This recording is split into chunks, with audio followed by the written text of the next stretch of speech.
Hello and welcome to episode 12 of the Gooner Profile. It's hard to believe we've done 12 of these already, but here we are, a dozen episodes in. And this week we have Pavel from the Portland Gooners alongside us.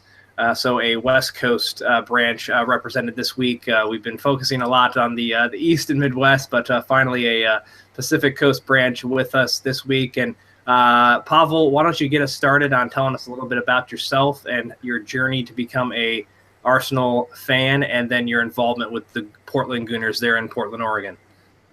Okay, sure. So I grew up in India in Calcutta, and so I came to USA first to Arizona in 2003, and then to Portland in 2011. So, and I think I have been fan. I have been an Arsenal fan for a long time. So I think it mainly started when the Premier League started broadcasting in India. And if I remember correctly, that was early 2000 or very late 90s. And so before that, I used to follow football, but it was more like reading the sports pages of the newspaper, watching the sports channels in the TV. There used to be like weekly shows on world football, and there used to be good sports magazines. I used to follow that. And then it was mostly as part of watching live football, it was mostly watching the World Cup and the Euro in every 4 years. Other than that, it was mostly watching the highlights or like clips of the big matches. Yeah. So what mostly what was the main thing that attracted you to Arsenal?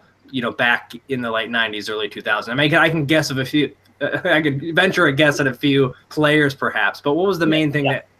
So actually, when I started watching, I think Arsene Wenger probably just became a manager just maybe a couple of years or so, and like Dennis Bergkamp, Mark Overmars, Thierry Henry, they were all my very favorite players before even I became an Arsenal fan.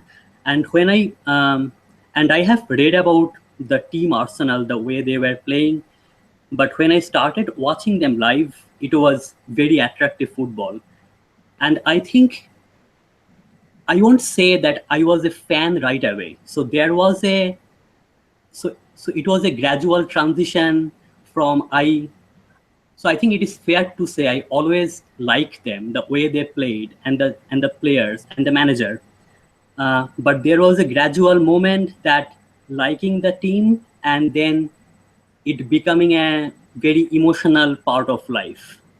So I can't pinpoint that what was that exact moment, but it happened gradually. Yeah, and Pavel, if you could just enlighten us a little bit, when they first started broadcasting the Premiership or the Premier League back in the early 2000s, which by the way is very early. I figured it would have been later, but in India, when they showed those games, what team did they usually show? Did they show a lot of Arsenal, or was it just kind of whoever? No, actually, they used to show like pretty much all the big games, like Arsenal, Manchester United, then Chelsea, the Liverpool. So there are also big fan base of Liverpool and Manchester United, and later days also Chelsea. So they used to show all the big matches and a lot of other matches also. Yeah. Okay. Well, we can't forget that in the early 2000s, Chelsea were a small club. They kind of still are, but Right. That's okay. Right. Yeah. So tell us a little bit about the atmosphere in Portland there. Haven't had a chance to interact too much with that group. I know that they were one of the earlier branches, at least on the West Coast, to kind of get organized. Tell us a little bit about the group there in Portland. Yeah, sure. So the pub that we go to, so it's also a breakfast place and a diner. It's called Bula Land, and the one of the joint owners of the place, his name is Jimmy. He is also a big Arsenal fan. So it started in a very interesting way. That, like when I first moved from Arizona to Portland, I still didn't figure out the area very well, and by that time, I still didn't have my TV or my internet at home or my apartment. And at that very weekend, Arsenal were playing Stoke City. I very well remember that. And I was very anxious that am I going to miss this match? So I was started looking online that is there any soccer pub in the town? And I just searched and it came alphabetically, and like Bulaland was towards the top. And I just called, and from my Arizona experience, I know that they're 1 hour ahead, and they used to open the place for the games, but they used to open if it is like 8 o'clock or something later than that, like if it is 10 o'clock. So I didn't have much hope because it was a Saturday morning, 7 o'clock in the morning, Arsenal playing Stoke City. So I just called Bulaland and I asked that tomorrow Arsenal is playing Stoke City. Are you guys opening the place by any chance? And I know it definitely probably was Jimmy, because he said, yes, of course. What do you mean? And I didn't have to ask anything else. I knew right away that I found my place. Yeah. And does Jimmy sleep there? Be honest, yeah. we go there for all the matches. So I think it started maybe 3 seasons back. So generally he used to open the place for anything 7 o'clock onwards in the morning. But I think 3 seasons back, there was a big game which started at 4:45 here.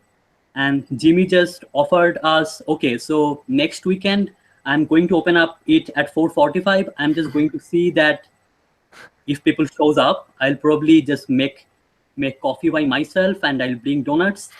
and if people show up, I'll probably make it a habit. And people have shown up there. And now it always opens 4:45, 5:45. I think this season there was a earliest game which was at 4 o'clock in the morning.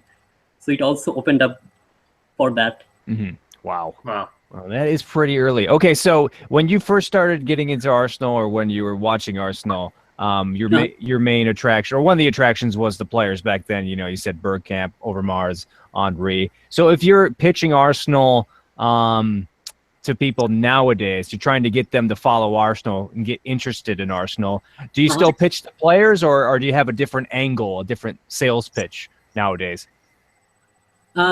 I still like a lot of players, but I think now it is not only players, but because like over the time I read about the club, I read about the club's history and the club's philosophy. So I think now the players and also the value and the entity, so everything together makes it Arsenal for me. Mm-hmm. Yeah, that's a good reason. It's a good reason. Right. But before we let you go, I just gotta know. I'm guessing I can't see all the player behind you. I just see like short legs. I'm guessing that's our Shabin, or no? No, that's actually Ozil. Oh my goodness, man!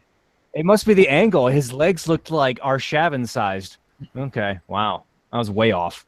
Okay. I think the socks would have given it away, but that's true. I thought they were. I thought they were 2009 era socks, but you're right. Yeah. Okay. I'll shut up now. Okay.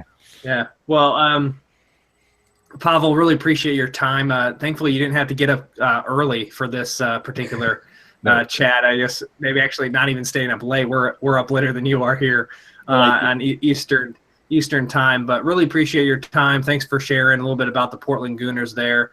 And hopefully, as we tell all of our guests so far, hopefully one day we'll make it out and join you at the pub there for a 4:45 kickoff. That would be something else. So maybe not, but we'll figure it out one way or another. But thanks again, Pavel, and we'll hopefully speak soon. Yeah, thanks to both of you very much. And yeah, anytime you come to Portland, you are very welcome. Awesome. Right. Thanks, Pavel. Talk to you soon. Yeah. Bye-bye. Take care. All right. Hey, I just got to say one thing. I just found this out as a fun fact about, you mentioned Chelsea being a small club still.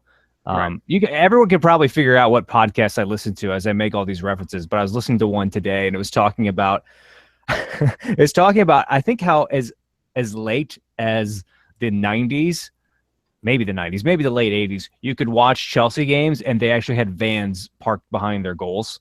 That's how like rinky dink Stamford Bridge was. Like, you can actually see vans parked directly behind the goals on these highlights. And so, yeah, if you need any fuel for the fire, when you're making fun of your Chelsea friends, just, Google that, look that up, and send them a nice picture of the Econoline or whatever. They probably don't drive Econolines over there, but Mercedes. Yeah, look it up sometime. What's it called? It's like the last thing that should be behind. It should be anywhere on the actual grounds of a stadium in the Premier League. So okay, that's my thing. Sorry. Yeah. Well, no, it's fine. That's the Chelsea Small Club profile as well here. So anyway, thanks again to Pavel. We appreciate his time. Like I said at the top of the show, episode 12 already. We have some spaces open if you want to be on. We got the link down below, so check that out if you want to be on the show. Appreciate everyone's time that we've had so far, and check us out at arsenalreviewusa.com for anything else that you might want to be able to find out about what we do here. So thanks for watching. We'll catch you next week on episode 13 of the Gooner Profile.